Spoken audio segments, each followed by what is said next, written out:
जिसके होने का है उसी का होता है। अब उसमें जरूर है कि होने से पहले बहुतों में बाधाएं पड़ जाती हैं। आप जानते हैं गलत हो गई बातें, बहुतों के साथ में बहुत गलतियां होंगी, इस वजह से बाधा पड़ी।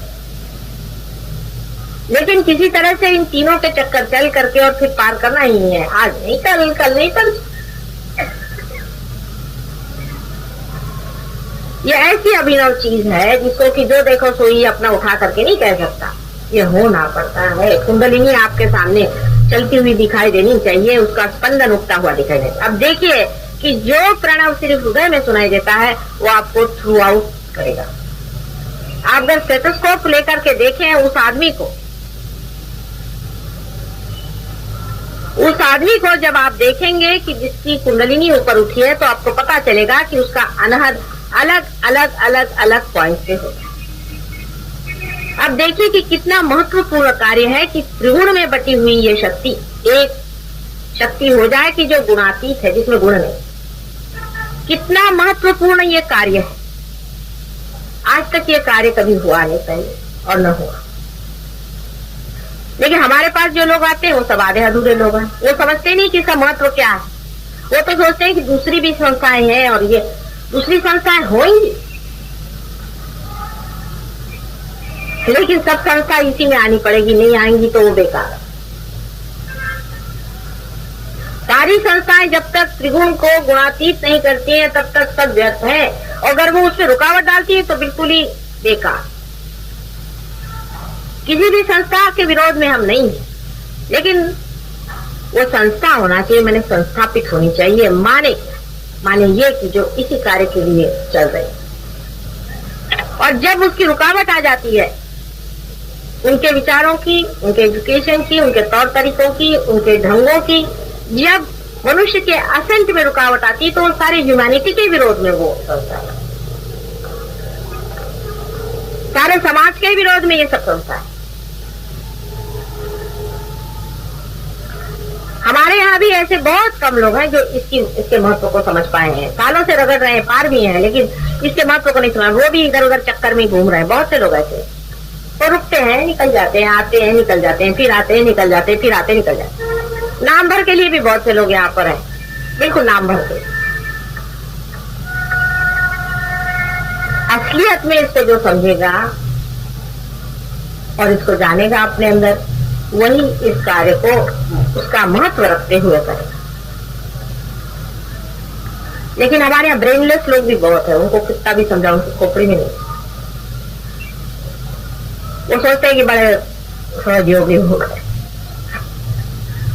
सहयोगी का मतलब वो होता है जिसने अपने को गुणातीत में पा लिया। वही सहयोगी है जिसने अपने को गुणातीत में उठा लिया। बाकी सब व्यर्थ है। कोई कहता है कि मैं अमका हूं, मैं ढमका हूं, सब व्यर्थ है। तुम कुछ भी नहीं हो। तुम गुणातीत में आए हो या नहीं। जैसे ही ये एक टेस्ट आप अपने ऊपर लगाना शुरू करेंगे, आपका जितना मिथ्या है सब गिरता जाएगा और आप गुणातीत में खड़े रहेंगे। आय जो है खत्म हो जाएगा। आय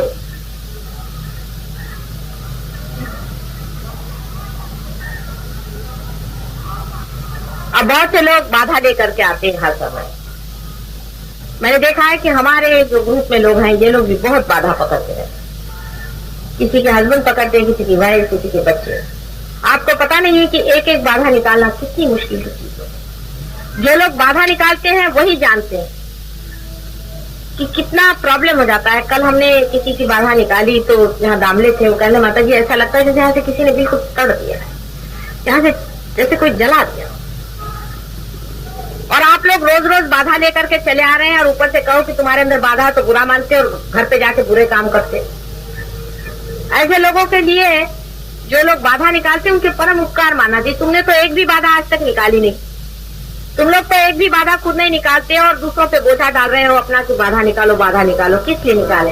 कोई आपका ठिकाने रखा। अपनी सफाई रखो, अपने जीवन को साफ करो, अपने मन को साफ करो, नम्रता लाओ और दुष्टता, छल कपट इधर उधर लगाना, बातें करना, शिकायतें करना,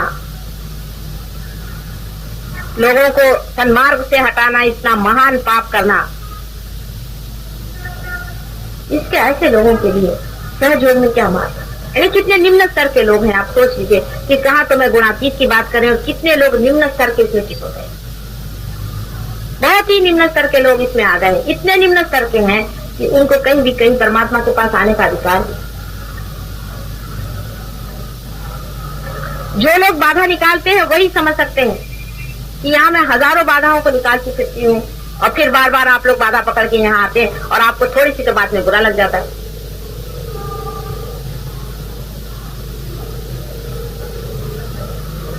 आपको गुणातीत में होना है। आप जब गुणातीत में ऊपर उठते हैं तो आपको देखते ही बाधा भाग जाती, बाधा अंदर आ ही नहीं सकती। कम से कम इतना तो होना चाहिए कि जो हमारी बाधा निकालता है उससे कुछ उपकार रखो। उसके तक किसी को उपकार नहीं है। कल जो केस हमने करी थी, वो 16-17 साल से लड़का बीमार है, उसके पास हम गए, बिल्कुल बुरी हालत थी, वो थर थर थर कांपने लगे हमारे साथ, और उसको हमने कोई एक आधे घंटे में ठीक कर दिया। उसकी बाधा निकल गई, दिमाग उसका खुल। इससे बढ़ के और कोई इलाज इतना एक्सपेडाइट हो ही नहीं सकता, क्योंकि आप गुणातीत हो गए। अब आप लोग जो बाहर से हो आए हैं, जिन्होंने इधर उसकी खाक छानी, जिन पे बहुत से स्पेल्स पड़े हुए हैं, बहुत से लोगों को तो साधुओं ने कर्ज करा, उनकी फैमिलीज डैम्ड है, जिनको डैम किया हुआ है। ऐसी बहुत सी फैमिलीज हमारे पास आती है, उनका इतना उद्धार किया, इतना उनके लिए किया, इतनी मेहनत है, लेकिन वो हमारी बुराई करते रहते हैं। अभी वो हमारा नुकसान ही कर रहे हैं। तो ये नहीं समझ पाते कि गुणातीत में उतरने की कितनी महत्वपूर्ण काम को हम कर रहे हैं, उसमें उतरना है जिससे हमारा लाभ होगा। आप मेरे पास आते हैं तो मेरे ऊपर नहीं उपकार कर रहे हैं, आप अपना ही बचाव कर रहे हैं, इसको समझ लीजिए। आपकी अगर हम बाधा निकालते हैं तो आपको पता होना चाहिए कि आप भी कल ऐसे हो जाइए कि जो आप दूसरों की बाधा निकाल, इस दशा में आप आ जाइए कि आप दूसरों की बाधा निकाल। लेकिन ऐसे लोग यहाँ पर हैं जिन्होंने एक भी बाधा नहीं निकाली, लेकिन बातें बहुत करते, एक भी बाधा नहीं निकाल सकते, रोज अपनी बाधा लिए आते, किसी की बाधा नहीं निकाल सकते, हिम्मत ही नहीं है निकाले। ऐसे आधे अधूरे लोगों के साथ में कैसे काम है?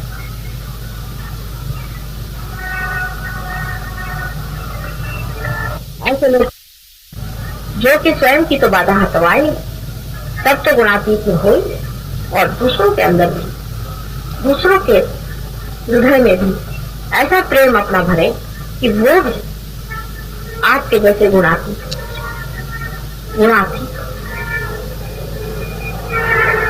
मन में यही विचार आ जाए कि मुझे गुणातीत नहीं करना, बस इतनी ही एक मन में विचार आ जाए, और मुझे कुछ नहीं चाहिए संसार से। आप देखिए लगन बहुत हो जाएगी और एकदम से कार्य बढ़ जाएगा।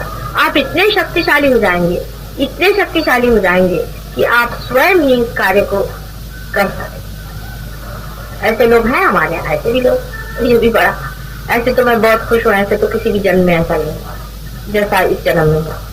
लेकिन इतने बेकार के लोग भी नहीं चिपक गए थे किसी जन्म। इस जन्म में कुछ तो इतने यूजलेस और बेकार लोग चिपके हुए हैं। कभी कभी ऐसा मन आता है कि किस तरह से उनको हटाएं, क्या करें। हटा दिया तो फिर पीछे पीछे और भी नुकसान करते हैं, और साथ में जोड़े रहो तो वो जब भी मौका मिलता है तब डंक मारते हैं। और वो सोचते हैं कि वो बड़े दुखी लोग हैं। दुखी उखी कुछ नहीं, उनके अंदर भूत है, बाधा है जो उनको ऐसी बातें सिखाता है। सब गलत काम करते हैं, आपस में जलसी करते हैं। ये क्या गुणातीत? आप बताइए, मैं क्या कह रही है? यहाँ लोग हैं जो आदमी जरा ऊंचा उठ गया से जलसी करते हैं। अगर जलसी करते हो तो उठो उसके जैसे। पहले तो ये बताओ कि तुम लोगों ने सबने किस किस से कितनी बाधाएं निकाली, फिर बात कर। यहाँ पे सीनियरिटी इसी पर रहेगी कि किसने कितनी बाधाएं हटाई, किसनों को पार किया। यहाँ की सीनियरिटी गवर्नमेंट सीनियरिटी नहीं है कि आपने रिकमेंडेशन कर दिया तो सीनियरिटी हुई। कितने लोगों की बाधाएं आपने निकाली है, आपने कहाँ कहाँ हाथ लगाया, इस पर सीनियरिटी होगी। गवर्नमेंट सीनियरिटी यहाँ नहीं चलने वाली। वही आदमी सीनियर माना जाएगा जो अपने हाथ में तलवार लेकर के धर्म के लिए खड़ा हो। प्रेम की तलवार है।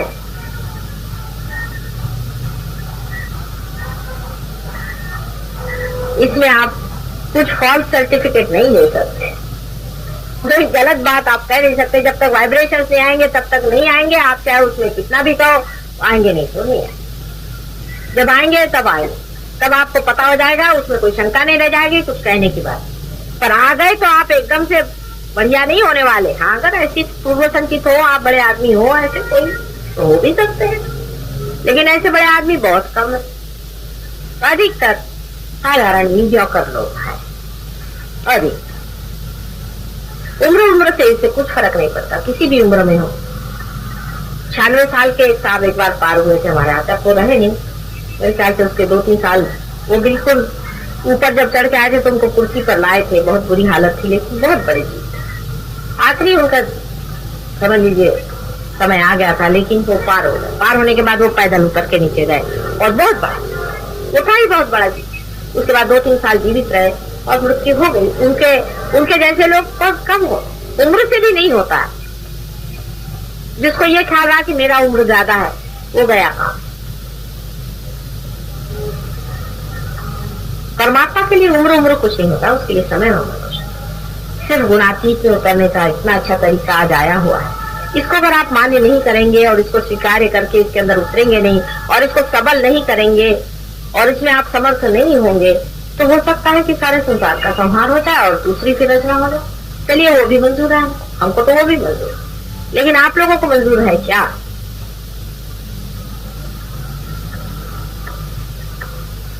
इसलिए समझा रही हूँ कि अपने अवेयरनेस में, अपनी चेतना में ही ये गुणातीत की स्थिति आपने पाई।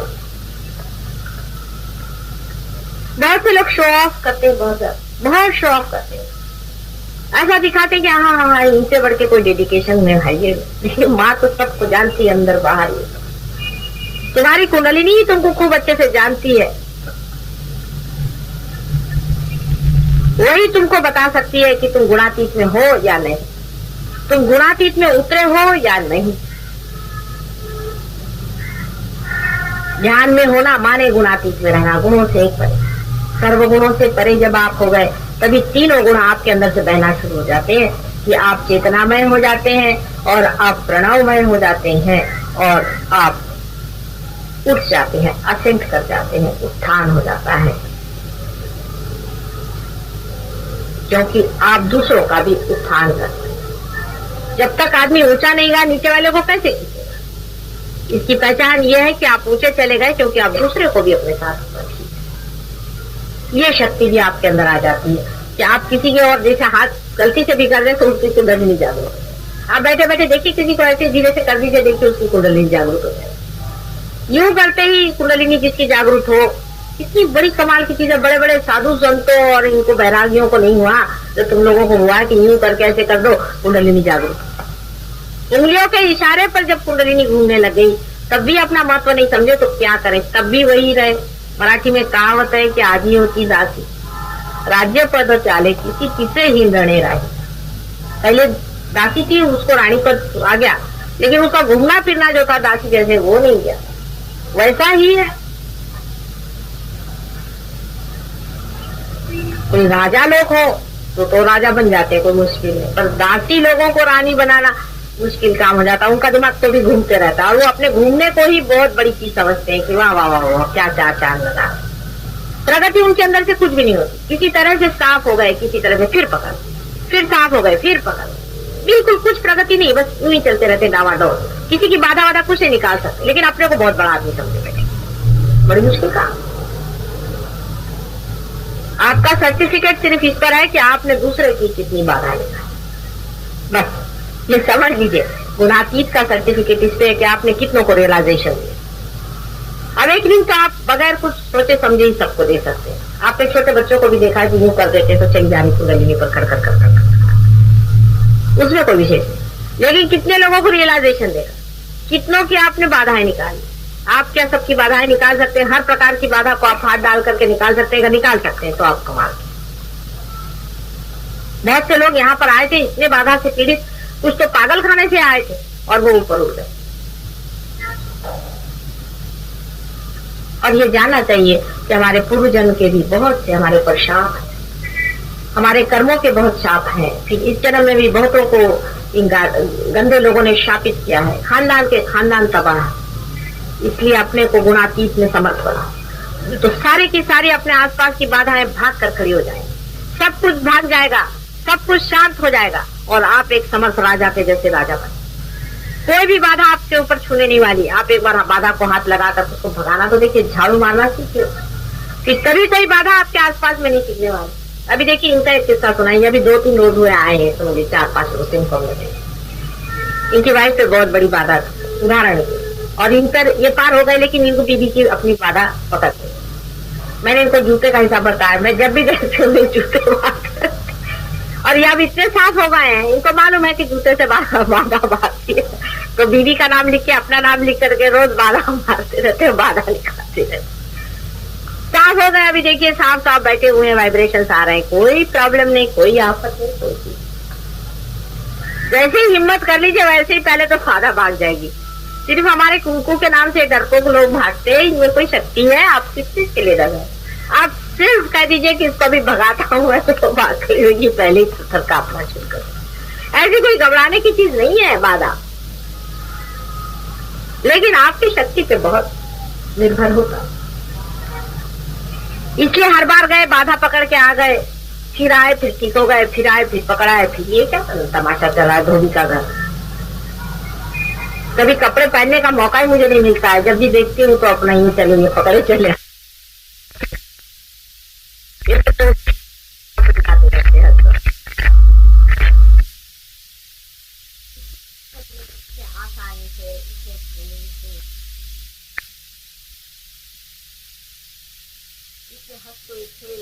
आप लोग कुछ भी बात नहीं, कोई भी उसमें गंभीर बात नहीं, कोई भी उसमें दुखदायी बात नहीं। आप दुखी हैं अपनी वजह से, क्योंकि आप अपने बारे में कुछ कल्पना कर बैठे हैं। वैसी कोई बात नहीं, आप स्वयं चैतन्य स्वरूप है और आप हो सकते, हर घड़ी आप हो सकते, हर क्षण आपके लिए बना। अगर नहीं होता तो क्यों होते आप छू गए, हो गए।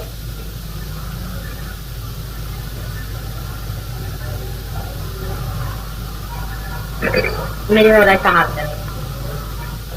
अगर किसी को कोई प्रश्न हो तो पूछ लिया, तो किसी को प्रश्न हो तो कल से मैं नहीं आऊंगी यहाँ पर, हालांकि ध्यान होगा, जिसको आसपास से बनेगा आइए, आपस में बातचीत करें, आपस में पूछें, आपस में सीखें और आपस में जान लें। यहाँ बहुत जानकार लोग आते हैं, सब लोग आपस में मिल करके इसे सीख लें और इसके मास्टर बने। जितने लोग आएंगे उतना ही उनको फायदा हो। अच्छा, ये बताइए, आपको कोई प्रश्न हो तो पूछे।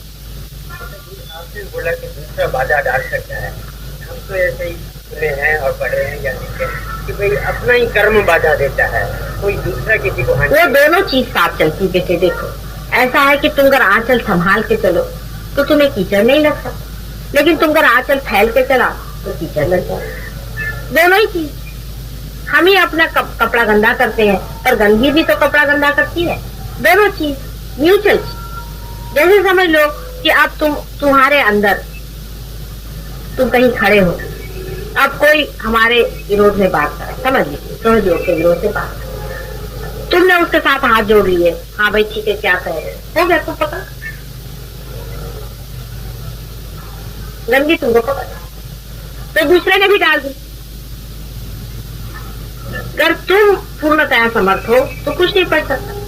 संस्कृत में एक श्लोक है, यान्नवे भाजने लग्न संस्कारा, यानी यह है कि बर्तन जो है, उसको, मिट्टी का बर्तन है, उसको जब तक पूरी तरह से भूंज नहीं दिया जाता तब तक उसमें संस्कार लगते जाते, और जैसे वो भूंज के पूरा तैयार हो जाता है फिर उस पर कोई संस्कार नहीं। ऐसी चीज है कि अभी अभी तुम रियलाइज हुए हो, अभी अभी छोटे से बच्चे हो, अभी तुम पे कोई भी असर पड़ सकता, लेकिन जब तुम बिल्कुल स्थिर हो जाओगे तो कुछ नहीं बाधा आएगी। फिर तुमको लगेगा कि इस घड़े पे कुछ दो डालेंगे, ये घड़ा, तुम अलग हो जाओगे। इस घड़े को सोचोगे, इस यंत्र को सोचोगे, ये यंत्र है, ये मेरी मोटर है, इसको सफाई करनी चाहिए, चलो ठीक है। फिर दूसरा इसको गंदा कर सकता है, आप नहीं कर सकते। दूसरे ने इस पे गंदगी डाल दी, आप धो देंगे, आप उसको साफ कर देंगे, आपका कोई इन्वॉल्वमेंट है। ऐसे हमने देखी, अभी मैंने आपसे अमरनाथ के बताया, उनका माता जी देखिए आज मेरा आज्ञा चक्र पकड़ा है और मैं विशुद्धि चक्र पकड़ा, हालांकि बड़े पहुंचे पुरुष है, लेकिन उनका माता जी आज पकड़ा है मेरा अवतार में और मनुष्य में। यही अवतार एक बड़ा भारी अंतर होता है। जैसे कि आपका आज्ञा चक्र अगर पकड़ा तो आपको वो दुख देगा, आपके लिए नुकसान करेगा, आपको परेशान, लेकिन अवतार का अगर आज्ञा चक्र पकड़ा तो उसकी डबल शक्ति पड़ेगी, ट्रिपल पड़ेगी, 4 टाइम्स। और उसका आज्ञा चक्र पकड़ा माने कि उसके आज्ञा चक्र में 1000 गुना ज्यादा सैन्य तैयार हो। उसको अगर बुखार आ जाए तो हजारों लोगों के बुखार उस बुखार से ठीक हो जाएंगे, उसके अंदर एंटीबॉडीज तैयार होगी। ये फर्क। अभी तक कोई मनुष्य अवतार नहीं बना, इसीलिए कहते हैं कि बड़ों के पैर दबाने के लिए। अगर आपने बड़ों के पैर दबाए तो बड़ों के अंदर के जो दुख है वो हमारे अंदर सुख बन जाएगा। यही बात अवतार के अंदर है कि अवतार के शरीर में जहां पर भी कोई चीज ज्यादा हिलने लग जाती है वही वहां ज्यादा शक्तियां निर्मित होती, एंटीबॉडीज तैयार हो जाती है और वो जाकर के खत्म करती। जैसे ये है कि मुंबई शहर में समझ लीजिए बहुत ज्यादा जुकाम हो रहा है, तो कोई अगर अवतार हो तो उसको भी जुकाम हो जाए और उसके जुकाम के कारण सबका जुकाम एंटीबॉडीज तैयार हो जाती। जैसे आप जानते हैं ना वो वायरल इंजेक्शन देते हैं, अपने इनोकुलेशन वगैरह देते हैं, वैक्सीनेशन, वही से यही अंतर है एक अवतार व्यक्ति में और एक साधारण व्यक्ति। ऐसे अनेक अवतार हुए लेकिन पता ही नहीं चला लोगों को कौन हुए, फिर बाद में तो पता चली किसी न किसी कारण हर एक ने खोज ही लिया कि कौन कैसे अवतार था।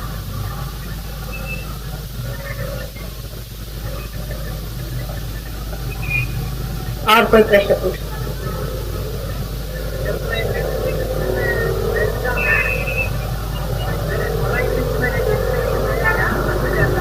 कहाँ जाता है? कोलाइटिस में आप हमारे पास आए थे क्या मेडिटेशन करने? कब आए थे? पर आप एक ही 2 दिन आने से तो नहीं होगा ना बेटे। आपको अगर कोलाइटिस है तो आप ऐसा करिए कि एक हाथ कोलाइटिस जहां पर है वहां पे रखें और एक हाथ हमारी ओर। पहले अपना कोलाइटिस ठीक कर लो, उसके बाद में पार हो जाओ। वो कुंडलिनी खुद ही नहीं उठने वाली, वो तो तुम्हारी माँ है ना, मुझे सताती है कि पहले इसको ठीक करो तभी मैं उठूंगी। इसीलिए तो मैं तुम लोग को ठीक कर रही हूँ, नहीं तो मैं कोई डॉक्टर थोड़ी ना हूँ। लेफ्ट हैंड रखिए। पर ऐसे भी मैंने बहुत से लोग देखे हैं जो कि बिल्कुल मरणासन्न थे, डेथ बेड पर, और मैं वहां गई और उन्होंने कुछ अपने बीमारी के बारे में नहीं सोचा, पार हो गए, उनकी बीमारी भी ठीक हो गई और वो भी ठीक हो गए और बाहर घूम रहे थे। ऐसे ही लोग मैंने देखे। ये तो अपने अपने चित्त की बात। अगर आपके लिए शरीर महत्वपूर्ण हो तो फिर घोटाला हो जाता है। जो ऐसा सोचे कि है ये चाहे नहीं हो, मुझे क्या करने का, शरीर मेरा ठीक हो चाहे नहीं हो, मुझे तो पार होने का, उसका वो तो ठीक होना ही हुआ ऑटोमेटिकली, लेकिन वो पार भी हो जाता है।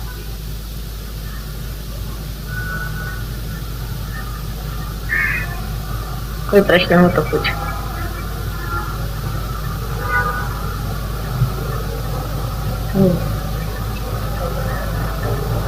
अधिकतर जो पार हो गए उनको प्रश्न भी कम रहेंगे, जो जरा पार नहीं हुए उनके अंदर प्रश्न ज्यादा रहेंगे, क्योंकि निर्विचारिता आने के बाद नहीं आता है ना विचार। हाँ हाँ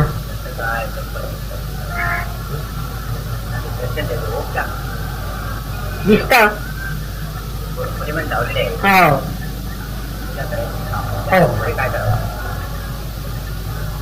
नहीं, मतलब घर में अगर आपके यहाँ देवी देवताओं के फोटो हैं, अच्छी बात है, उसमें कोई हर्ष नहीं। लेकिन देवी देवताओं के भी फोटो जो मनुष्य ने बनाई है वो परमात्मा में लीन होकर बनाई हुई है, इसलिए वो बहुत अधिकतर फोटोग्राफ जो होती हैं वो एग्जैक्टली बनना चाहिए कि जैसे है ही, जैसे उनका स्वरूप अपने अंदर है वैसे ही बनना चाहिए। लेकिन वैसा नहीं होता है। अधिकतर मैं देखती हूँ कि वैसे चित्र बहुत ही कम होते अधिकतर, और उसका कारण यह है कि जहाँ से आप खरीदते हैं, उस दिन मैं खरीदने गई थी एक चित्र, मैंने कहा कि वो ले आएंगे, उस चित्र का कुछ उपयोग था, तो वहां देखा कि जहाँ चित्र बिक रहा था वो आदमी खुद ही बाधा में था और वो भगवान के फोटो के साथ राक्षसों के भी फोटो बेच रहा था। तो वहां पर इतनी गंदी गंदी बाधाएं थी कि एक फोटो मुझे फायदे का नहीं था। फिर उसमें से एक फोटो मैंने खरीदा, मैंने कहा चलो इसको भी ले चलते हैं, घर पे देखेंगे। कि बड़ी मेहनत करी, ये क्या वो क्या, भगवान के फोटो में कोई चप्पल भी नहीं मार सकता है, क्या करे, तो समझ भी नहीं आ रहा था। तो मैंने कहा कि छोड़ो इसको, विसर्जन करो। किसी अपने रियलाइज आदमी से, कोई आर्टिस्ट से अपन फोटो बनाएंगे तब ठीक होगा, वैसे तो बनेगा। ऐसा होता है। इसलिए अब आपका फोटो में वाइब्रेशन कैसे है वो पहले देख लो। अभी यहाँ तक है कि अभी ये परसों पूजन हुआ था यहाँ पर, आप जानते हैं, तो इन लोग मंगलसूत्र एक, मैंने कहा था मैं कोई लूंगी नहीं थी, तो एक आर्टिफिशियल कोई भी चीज लिया ना टोकन की तौर पर, एक प्लास्टिक का मंगलसूत्र लिया। अब ला के पहना दिया मेरे को, वो फूल गली में से खरीद के लाए।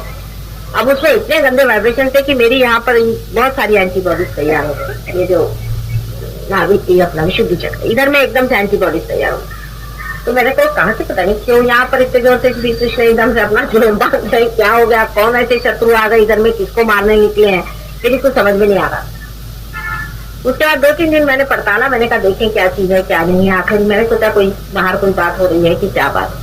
उसके बाद मैंने वो मंगलसूत्र को देखा, मैंने कहा इसी में तो गंदे वाइब्रेशन है। फिर उसको निकाला, फिर इनसे कहा वो जो लोग के सबके हाथ जलने लगे। पहले माता जी आपने कैसे यहाँ बर्दाश्त किया पता नहीं। हमने कहा हमारा क्या बर्दाश्त करा, वो तो मारे डाल रहा हूँ उन लोग को।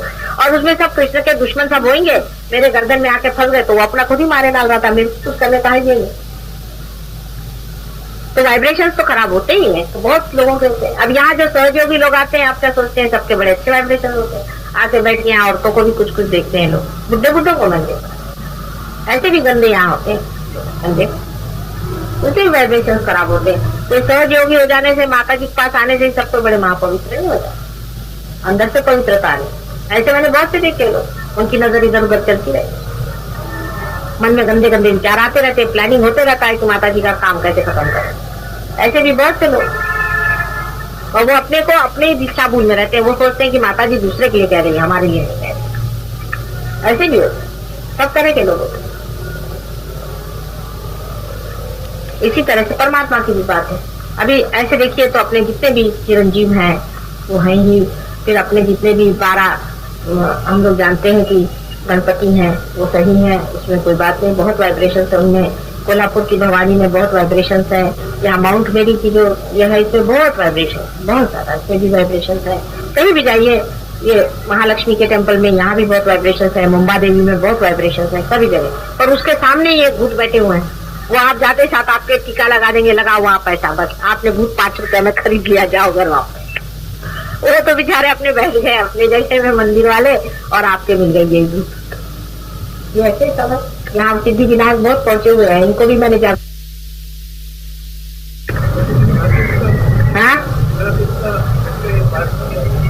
ऐकले वाला